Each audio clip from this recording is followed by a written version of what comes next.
జాగ్రత్త, దురాత్మ నీ పక్కన చేరింది, నిన్ను నీ కుటుంబాన్ని నాశనం చేయడానికి కుట్ర పన్నింది. దానికి చెవిస్తున్నావు, గద్దించు దాన్ని, చెప్పు దాంతో వేస్తున్నాములో, పో దురాత్మ. నా దేవుడు బలవంతుడు, నా యేసయ్య నాకున్నాడు. అవమానాలు వస్తే రాని, బజారు కీడిస్తే ఏడవనే, నిందలేస్తే వెయ్యనే, ఎవరో ప్రేమించకపోతే పోని, నన్ను ప్రేమించి నా కోసం ప్రాణం పెట్టిన నా యేసయ్య ఉన్నాడు, ఆయన చాలు నాకు. నీకు అప్పులు ఇచ్చిన వాళ్ళు నేను రోడ్డు పాలు చేస్తారా? చెయ్యని. నా తండ్రి సెలవు లేకుండా నన్ను అవమానపరచగలవాడెవడు? ఒకవేళ నా తండ్రి నన్ను అవమానానికి అప్పగిస్తే తప్పనిసరిగా నన్ను దీవించి తిరిగి మళ్ళా నన్ను ఘనపరుస్తాడు నా దేవుడు.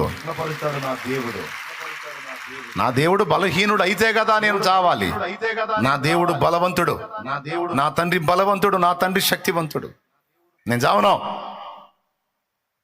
నీ మాటలకు లొంగిపోయేంత పిరిగిదాన్ని కాదే దయ్యమా, యేసు నామములో.